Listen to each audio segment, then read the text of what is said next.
Namatay ang pulubi at siya'y dinala ng mga anghel sa piling ni Abraham sa langit bilang isang parangal. Namatay rin ang mayaman at inilibing. Sa gitna ng kanyang pagdurusa sa daigdig ng mga patay, natanaw ng mayaman si Lazaro sa piling ni Abraham. Kaya't sumigaw siya, "Amang Abraham, maawa po kayo sa akin. Utusan po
ninyo si Lazaro na isawsaw sa tubig ang dulo ng kanyang daliri at basain ang aking dila dahil ako'y naghihirap sa apoy na ito.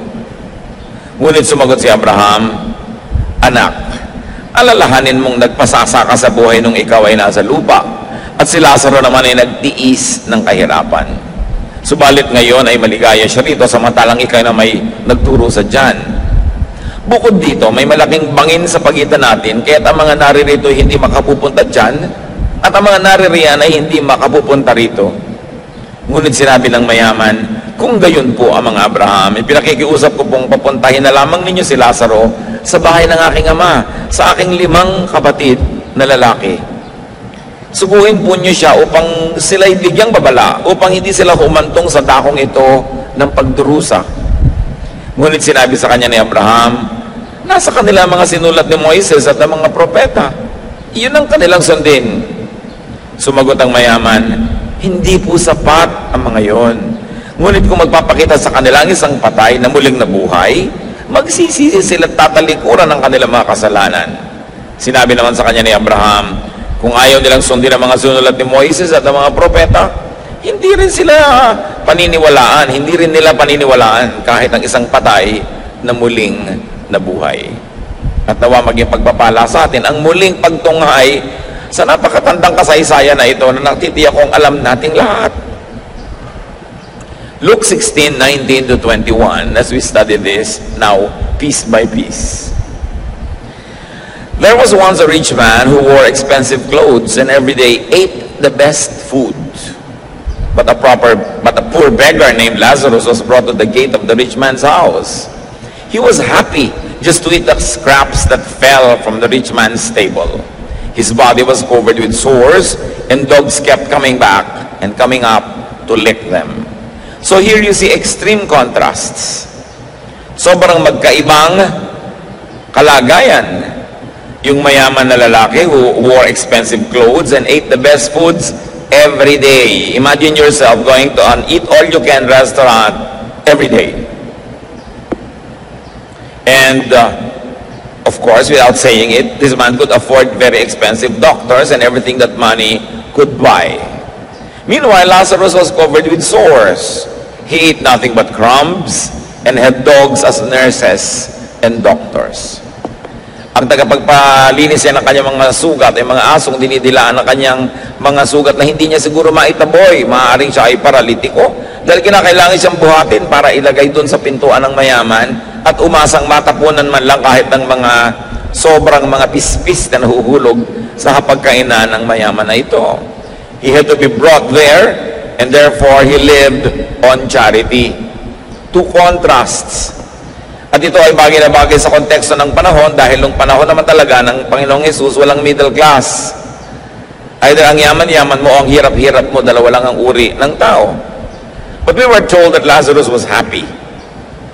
We are not told if the rich man was happy as well, but both men lived imbalanced lives.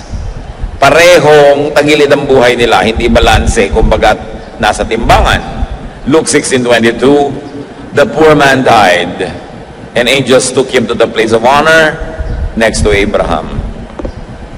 Sa hapagkainan po, kung kayo ay nasa kanan noong nagbibigay ng hapunan o nung host, yun ang place of honor.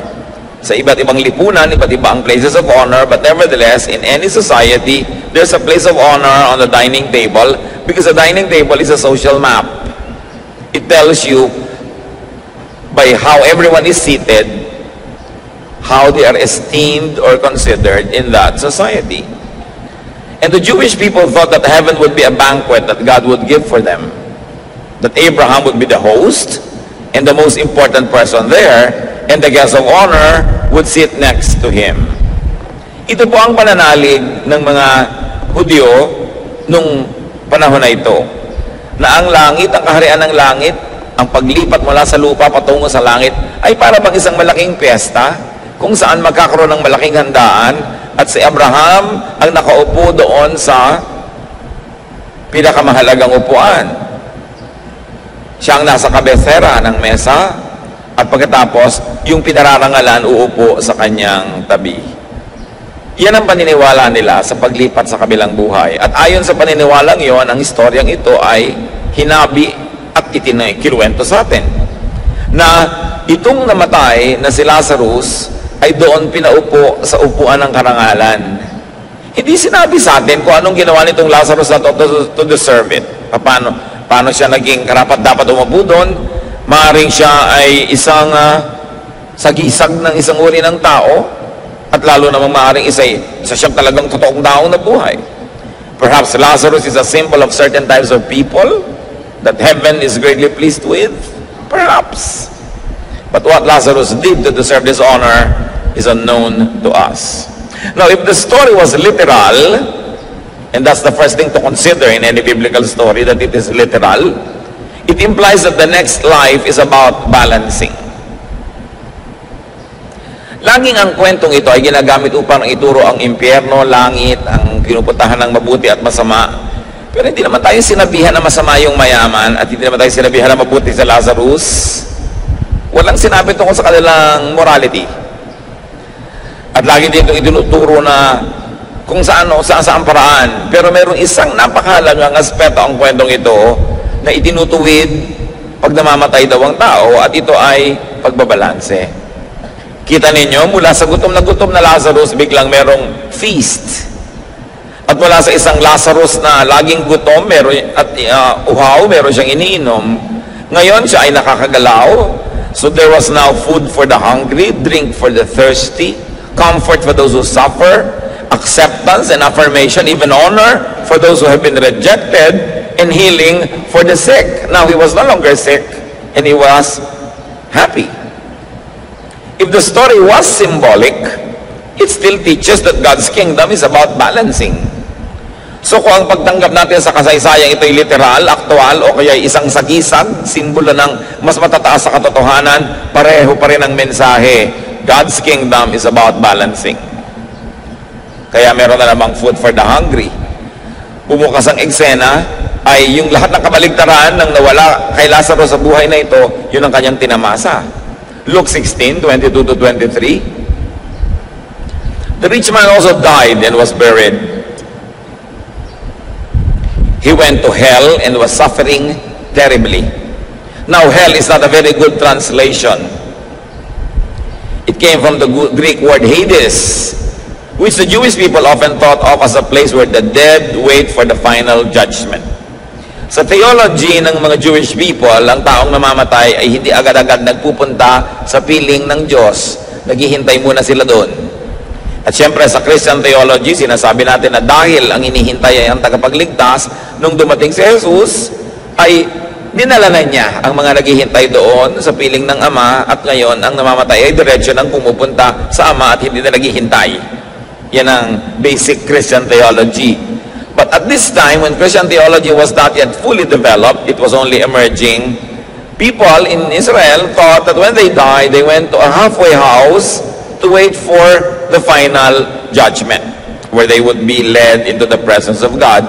Meanwhile, there were two departments or compartments or places in that Hades. One you might call Hades del Norte and another Hades del Sur. So nagpunta sa Hades del Norte itong rich man, no? At siya ay nagdurusa doon. Itin-translate sa English na hell. It's a very poor translation. But nevertheless, it's important to go back to the Greek original. Now, if the story was literal, it all the more implies that the next life, again, is about balancing. Yung the overfed dito sa mundo, ngayon ay gutom. Yung nagpasasa sa lahat ng masasarap na inumin, ngayon uhaw na uhaw, at nagdurusa sa discomfort, sa init. There was unbearable heat, there was suffering, and not only that, while he enjoyed to be in the center of the social life of his community when he was alive, now he was isolated. Hindi pinapakita na may mga kasama siya at siya ay binibigyan ng ginhawa. If the story was symbolic, it still implies that God's kingdom is about balancing. Mapupurga tayo ng kasasabi ng balancing kasi talagang paulit-ulit na bumabalik sa kwento. Deprivation for the overfed. No? So the inevitable and inescapable teaching is this, that spirituality should bring balance. Maraming mga tao kung kailan naging relihiyoso tsaka naging hindi balanse. Committed ang utak, lumiit ang mundo. Naging overly like this and overly like that. Nawala na ng social life, nawala ng balanse ang buhay, wala nang ibang topic kundi ang kanyang relihiyon, wala na siyang ibang ginagawa kundi mga bagay na pang next life, wala nang inaasikaso para sa life na ito. It's all a misapplication of spirituality. Because the central theme of this story is that your life must be balanced. Binalanse, yung gutom pinakain, yung dating sobrang busog ngayon ay nagdurusa at hindi makainom ng isang patak na tubig. To be in heaven in the next life, and to be in heaven in the present earthly life, one has to be balanced. Kaya hindi pa sinasabi, lahat ng mga nagdurusa, papahirin ng luha pagdating doon sa kabilang buhay. Ibig sabihin, yung mga dating nabuhay sa lungkot, babalansihin, bibigyan naman ng Diyos ng saya. Yung naging mga sobrang saya, lalo at the expense of others and their spirituality and at the displeasure of God, biglang dusa ang kanilang mararanasan. Pagbabalanse. So live a balanced life. Isa yan sa mga napakalilinaw at idinidiin na turo nitong kwentong ito. Na hindi lamang tayo nagkakaroon ng balanse pagdating ng kabilang buhay, dapat sa buhay pa rin na ito, sinisikap mo maging balanse ka. Kasi life is all about balance. So get rid of excesses. Meron kang mga higit sa iyong pangangailangan, give. Giving is a balancing act. Balance negative things with positive ones. May nasabi kang masakit sa iyong kapwa, bawiin mo, magsabi ka naman ng sorry o kaya ng mabuting bagay. May utang ka, bayaran mo para mag-balance kasi habang hindi ka nagbabayad, naka-negative yan. May mali kang nagawa, ituwid mo. Meron kang pagkukulang, punan mo sa iyong kapwa. Meron kang mga pananagutan sa Diyos, gawin mo para balance. Pag bata ka, inaalagaan ka na yung magulang at tinatangkilik. Pag siya naman ang tumanda, siya naman ang aalagaan mo, tatangkilikin para balance. Tinanggap ka ng iyong biyanan, tatanggapin mo rin siya para balance. Dapat ang lahat balance. Namamasukan ka, sinusweldohan ka, pagtrabahuhan mo yung sweldo. Hindi yung kinikita mo pero hindi naman mo talaga deserve kasi panay ang blakwatsa mo, hindi mo binibigay yung iyong best. O kaya may namamasukan sa iyo, naglilingkod ng gusto, bayaran mo rin ang gusto. Dapat balance ang buhay. May nagbibigay sa iyo, pinagbibigyan mo. May naglilingkod sa iyo, pinaglilingkuran mo rin. Hindi one way, dapat two way. Doon pa lang kitang-kita natin yung halaga ng kwento. Hindi lang ito tungkol sa impyerno at langit. Ito'y tungkol din sa impyerno at langit dito sa lupa. Na ang tao hindi balanse, magkakaroon siya ng mga problema. Kumakain ka ng sobrang asukal, magkakaproblema ka. Sobrang asin, magkakaproblema ka. Kulang masyado ng ganito, magkakaproblema ka. Dapat balance lahat. Meron kang spiritual life, religious life, meron kang dapat social life, meron kang physical life, meron kang intellectual life. Balance, kasi lahat yan ibinigay ng Diyos. At itong policy na ito, na dapat may balance, hindi ito dapat inaabuso. Pag sinasabi sa yung meron ka nagawang mali, ituwid mo. Hindi mo pwedeng sabihin, well, God is love and you have to love me and you have to forgive me all the time. Kasi walang balance pag hindi ka nagbabayad. Maaaring pinapatawad ka ng iyong kapwa, siya ay balance dahil natuto siya magpatawad, pero hindi ka balance kung ikaw lang lagi ang pinapatawad at wala ka namang ginagawa para ituwid ang iyong sarili. Hindi ka rin balance kung ikaw na lang laging hihingi ng pangunawa. Ako'y talagang ganito, unawain niyo ako. Dapat marunong ka rin mangunawa sa mga taong hindi nakakaunawa sa iyo para balanse ang buhay. It cannot be one way. Luke 16:23-24. When he looked up and saw Abraham far off and Lazarus at his side, he said to Abraham, "Have pity on me. Send Lazarus to dip his finger in water and touch my tongue. I'm suffering terribly in this fire." Nabaligtad. Nung makita niya si Abraham, sabi niya, "Maawa naman po kayo sa akin. Utusan niyo si Lazarus na isausaw man lang kahit dulo ng kanyang daliri sa tubig at dampian ni isang patakman lang na tubig ang aking dila. Dahil wow na ako sa init na ito." No? Now, here is a role reversal. Nabaligtad ang lahat. Alam niyo kung sino ang hindi makakaranas ng sobrang kabaligtaran? Yung balance. Kasi nasa gitna ka, so pag lumipat ka sa kabilang buhay, nasa gitna ka pa rin. Yung nasa kaliwa, ilalagay sa kanan. Yung nasa kanan, ilalagay sa kaliwa para mag-balance. Kaya dapat sikapin mo nasa balance ka para walang masyadong naiiba. That when you are balanced by God, balance ka na talaga, so hindi masyadong naiba. Nagkaroon ng role reversal, except that while Lazarus learned to be happy with and did not complain about and did not impose on others for his portion before, the rich man is unhappy, complaining, and demanding now. Kahit hirap noon si Lazarus, hindi naman siya nagre-reklamo. Sabi pa nga, masaya siya eh. Natutunan niyang pasayahin ang sarili niya kahit na mahirap ang kanyang kalagayan. Pero ito namang si mayaman na spoiled, sa sandali pa lang doon, isang katerbang reklamo na ang kanyang idinadaing at marami na siyang gustong i-demand. Well, this man did not only deserve hell, he always invited and carried hell with him. Kasi ang taong reklamador, ang taong maraming kailangan sa buhay para sumaya, maraming props na kailangang nandyan, ang totoo, hindi ka sasaya. Pag ang dami-dami mong hinihingi sa mundo, hindi ka nasasaya kahit kailan, so hindi mo na kailangan dalhin sa impyerno sa kabilang buhay. Ngayon pa lang impyerno na yung buhay mo. Pag lagi kang mareklamo at lagi kang maraming hinihingi, lalo't hindi naman maibibigay sa iyo ng daigdig ang hinihingi mo. Now, the rich man does what he has been used to do. He asks for service. Nakakabulag talaga kung minsan yung yumaman ka, magkaroon ka ng kabuhayan at kasikatan at kung ano-ano. Tingnan nyo to, nandun na siya sa kabilang buhay, humihingi pa ng service. Inutusan agad si Abraham. Father Abraham, utusan nyo nga si Lazarus na mag-igib ng tubig para naman ako guminhawa dito. So ang totoo, dalawa yung inutusan niya. From Father Abraham no less, and from Lazarus of all people, he wanted service. The rich man clearly represents some types of people. People who are spoiled, palautos, feeling entitled, na lahat ng mga hirap nila sa buhay ay kailangang ibsan ng paglilingkod ng iba.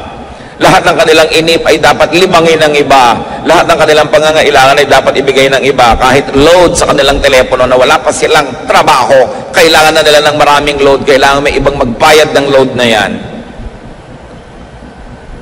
Biglang mag-aasawa ng wala sa lugar, kailangan iba ang magbayad ng handaan. Magkakaroon ng anak, kailangan iba ang bumili ng gatas kasi hindi naman nila magawa yung mga dapat nilang gawin. Spoiled people. People who harvest without planting. Ito, nakita nyo itong mayaman na to. Ang dami niyang reklamo at uutusan na naman niya ngayon sa Abraham at si Lazarus na sa wakas ay nananahimik at nag-e-enjoy. Gusto na naman niyang bigyan ng utos. These types should pay attention if they don't wish to join this rich man soon. There is this rich man in all of us. And there is the potential of Lazarus in each one of us. Kaya itinuturo sa atin yung kwento. Maaaring tulad tayo nitong mayaman na ito, lagi na lamang na pinipilit ang kapwa na mahirapan at paglingkuran itong kanyang mga pangangailangan.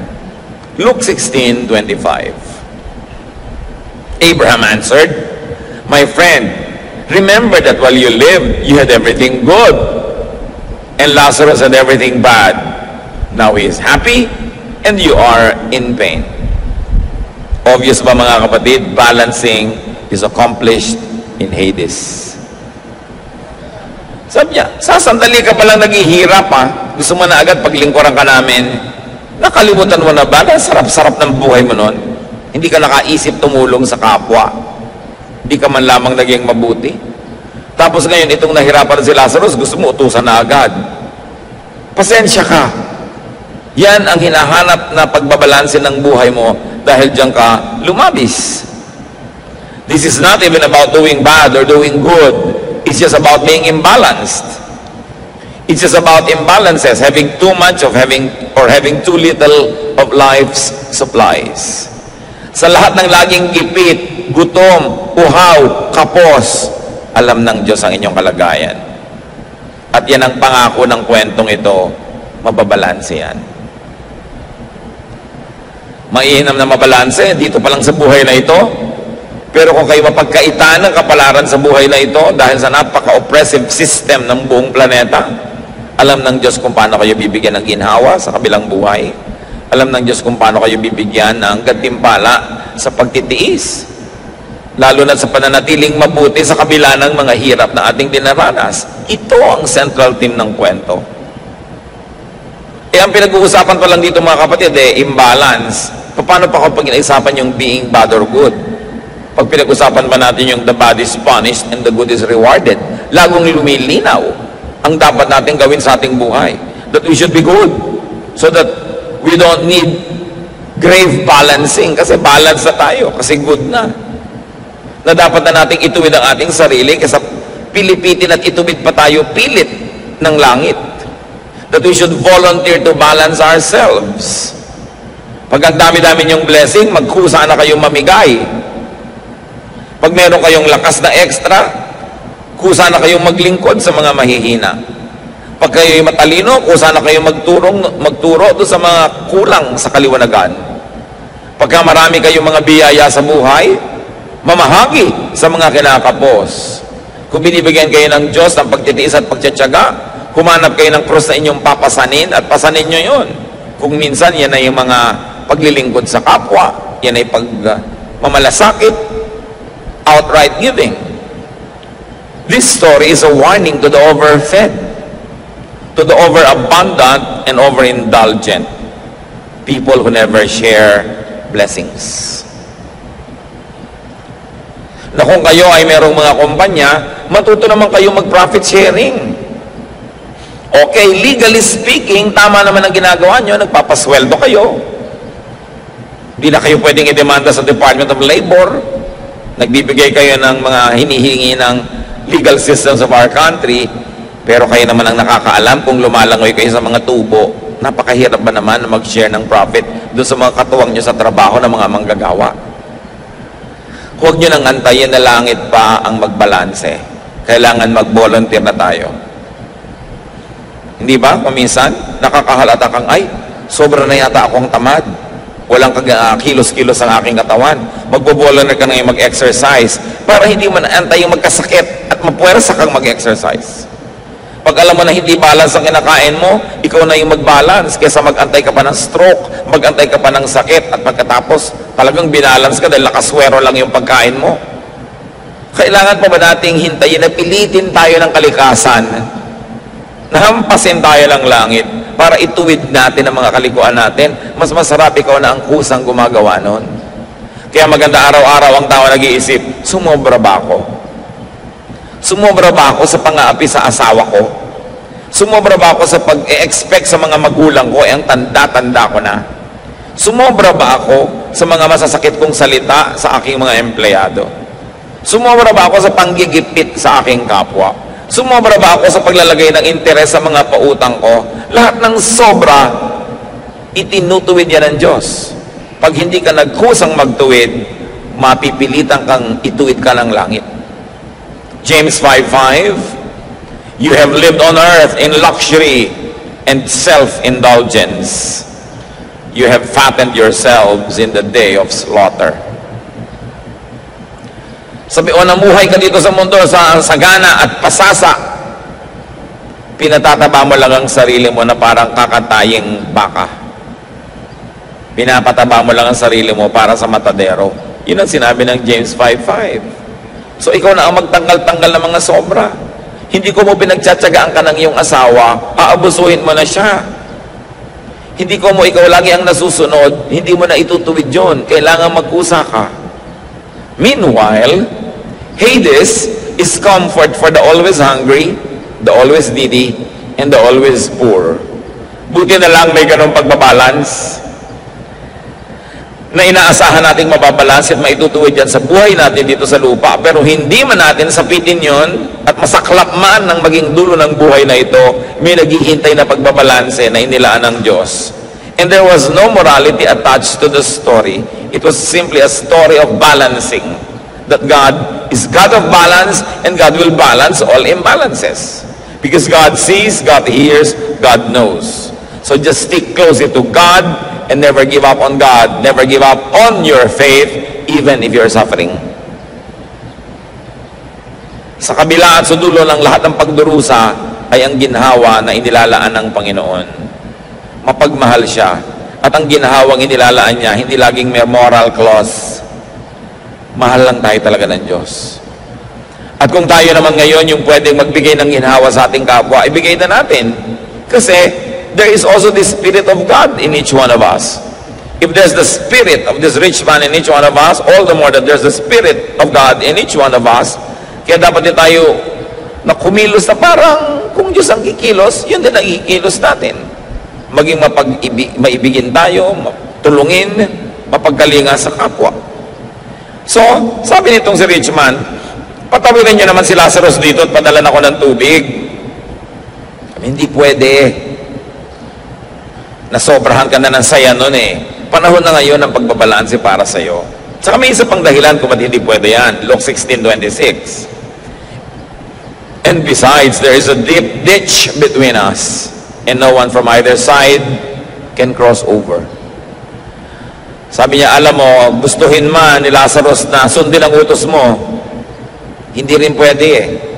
May bangin sa pagitan natin, walang makatatawid.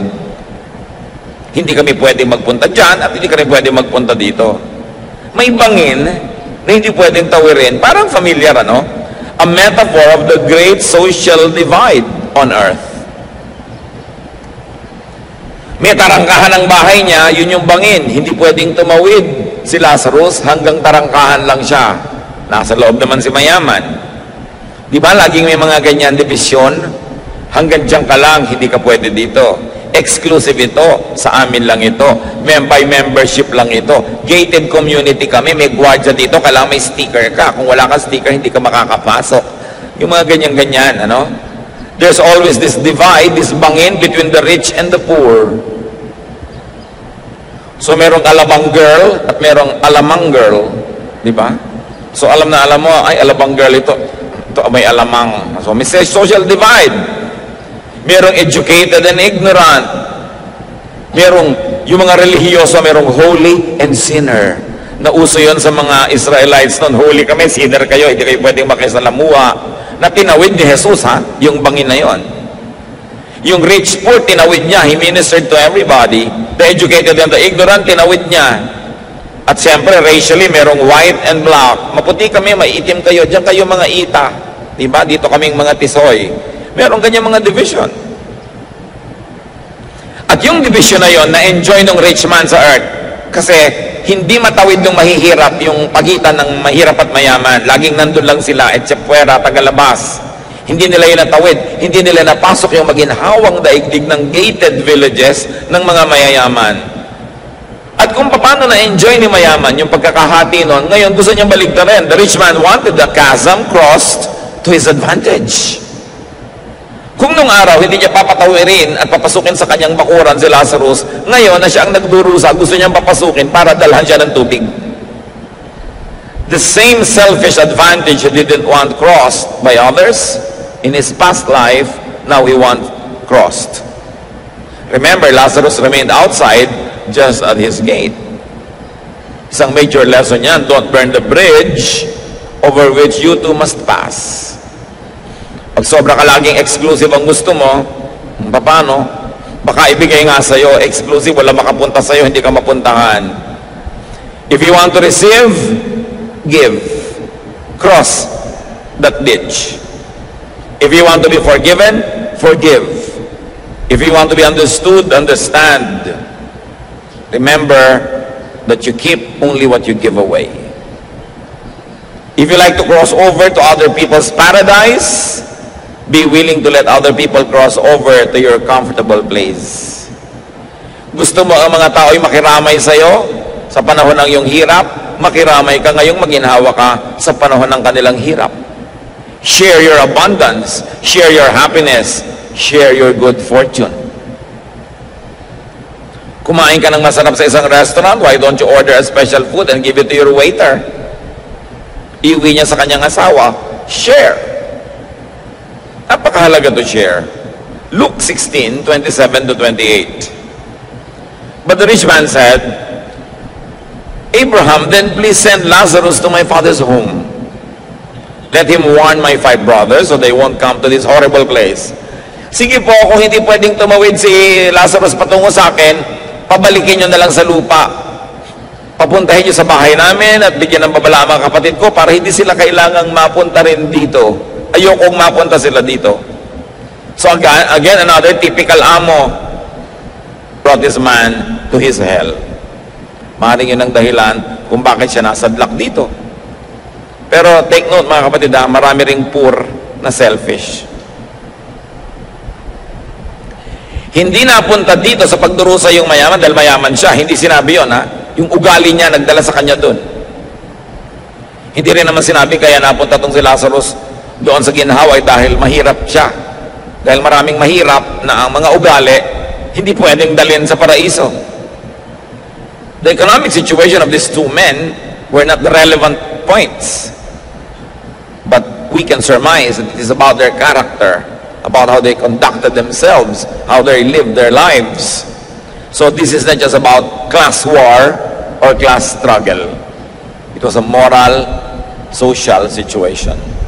So while the rich man wanted to love his family, here he wants someone else to do it for him. See how the same selfishness rears its ugly head every day. Sa buhay natin, maraming ganon. Rich parents abusing poor servants for the benefit of their spoiled children. Diba? Napabalitaan natin. Maid, ni-rape ng anak ng asendero. Oh, mahal kasi ni mommy ang anak niya. Magdusa na lang ang maid, bigyan ng 10,000, pauwiin sa probinsya. Hindi na papapanagutin ng anak o mapagmahal kang magulang, pero naaapi mo yung ibang anak ng ibang magulang. Nalilimot mo na yung inaapi mo, may magulang ding nagdurugo ang puso dahil naapi yung anak niya. Kumisan sa ating pagmamahal sa ating pamilya, sa mga malalapit sa atin, ine-exploit na natin yung iba. Kitang-kita mo yan kumisan. Yung mga kawawang yaya na habol ng habol dun sa mga mala-impactong mga alaga nila. At kung ano-anong gagawing mga kamalditaan ng mga alaga nila, tapos ang sasabunin po at papagalitan ng spoiler na mother, yung kawawang yaya. Ang tingin niya sa anak niya ang hell, hindi niya makita yung mga kaliskis, no? At mga sungay. Maraming ganon. Mahal na mahal yung anak, pero hindi marunong magmahal man lang doon sa yayang nag-aalaga sa anak. Tao rin yun, at anak din yun ng kung sinong nasa probinsya na nag-aalala din tungkol sa kanyang anak na namamasukan.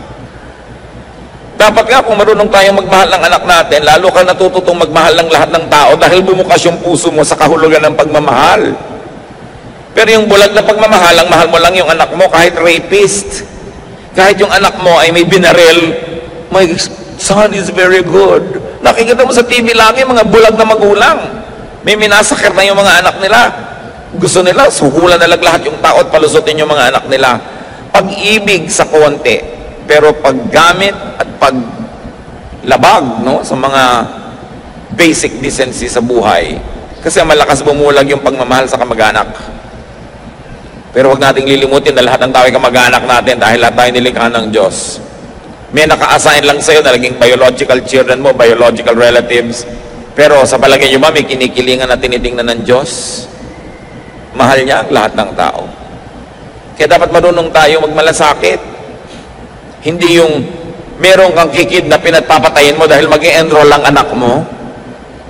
At napakaraming ganon. Pagka magpapasko na, ang daming kidnapan, ang daming patayan, kasi para makapag-uwi ka ng Quezon de Bola sa iyong pamilya, may kikidnapin ka at babarilin. Kasi sobra mo lang mahal. Yung mahal mo kamag-anak mo, pero yung ibang tao, nililimot mo na dapat nating kinakalinga ang lahat ng kapwa natin. Eto na naman tong mayaman na to. Mahal ko mga kapatid ko, pabalikin sa lupa, sa lugar ng pagdurusa, yung Lazarus na yan. Kitang-kita natin yung selfishness.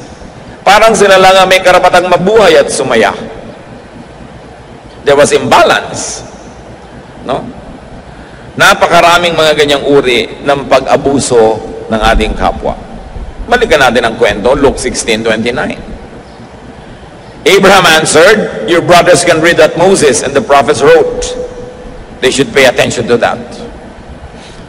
So ano bang kahulugan ng Moses and the prophets? It meant the Jewish scriptures, the Old Testament. So ang sinasabi dito ni Abraham, they have religious sources available to them. Bakit aabalahin mo pa itong si Lazarus na nananahimik dito? And what is the Old Testament's general teaching? Good works, personal righteousness. Yung dalawang yun, maging righteous ka, maging matuwid, at gumawa ka ng mabuti, lalong-lalo sa iyong kapwa. So ang ibig sabihin lang dito na Abraham, gusto mong huwag sila makarating dito, meron namang available na material. Nakaturo na lahat yan kung paano sila magiging matuwid at paano sila maglilingkod. Luke 16:30-31.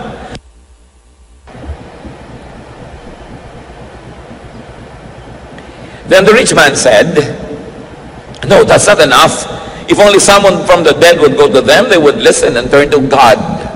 So Abraham said, if they won't pay attention to Moses and the prophets, they won't listen even to someone who comes back from the dead. So the rich man says, religious teachings, affiliation, activity, and attendance are not enough. Own and dead. Lahat naman ng tao may faith. Iba-iba lang nga ng degree. Kahit nga ang Diablo may faith eh. Pero sabi, the faith should lead us to good deeds. Otherwise, so ang pananalig mo hindi nagbubunga ng paggawa ng mabuti, baliwala ang pananalig na yon. At maaaring ganun ang uri ng pananalig nitong mayamang namatay. Alam niya yung scriptures, alam niya ang tradisyon, alam niya ang batas, alam niya ang utos, pero nagbunga ba yun ng mabuti sa buhay niya? Nagkaroon ba siya ng paggawa ng mabuti? So balance your life now. Kung merong oras na dapat balansehin ang buhay, huwag ipaghintay. To the rich man who didn't care about his eternal life, sabi ng Luke 12:20, But God said to him, "You fool, tonight you will die, then who will get what you have stored up?" Hindi mo naman alam kung kailan katatawagin ng Diyos, kung kailan matatapos ang buhay na ito. Kailangan ang itutuwid, ituwid na. Huwag nang ipagpaliban pa dahil baka kamatayan, naliko. Therefore, sa kabilang buhay, itutuwid. Dapat dito na ituwid. Baka kamatayan na imbalance, sa kabilang buhay pa ngayon babalansehin. Dapat dito na, habang may panahon. Balance the life of your loved ones also, now. Mga magulang na nang i-spoil ng mga anak, mga mahal sa buhay na nagbubulag-bulagan sa mga kamalian ng ating mga mahal sa buhay, learn from Job. Job 1:1-5. Many years ago, a man named Job lived in the land of Uz. He was a truly good person who respected God and refused to do evil. Job had 7 sons and 3 daughters. Job's sons took turns having feasts in their homes, and they always invited their 3 sisters to join in the eating and drinking. After each feast, Job would send for his children and perform a ceremony as a way of asking God to forgive them of any wrongs that they have done. He would get up early in the next morning and offer a sacrifice for each of them, just in case they had sinned or silently cursed God. Masarap ang buhay nitong pamilya ni Job at laging nagpipiesta yung mga anak niya. Pero pagkatapos sila mag-party, papatawag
kailangan marunong tayo magtuwid ng mga kamalian ng ating mga mahal sa buhay.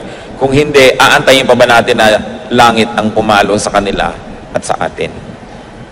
Intercede for your children. Intercede for your loved ones now. Make offerings for your loved ones. Pray for them. Dahil baka may mga imbalances ang buhay nila. Tandaan natin, walang nakakalusot. Sabi nga, mene tekel parsin. The writing on the wall, tinimbang ka, ngunit kulang. At dumating ang hatol ng Diyos sa mga kulang, ang timbang. Dapat tayong lagi magsikap na itama. At huwag na natin patagalin. Every day, may nagawa tayong mali, ituwid. Meron tayong naging utang sa kapwa, bayaran. Meron tayong naging mga natanggap na mga paglilingkod, suklian. Laging dapat balanse ang buhay. Ama namin sa langit, turuan niyo po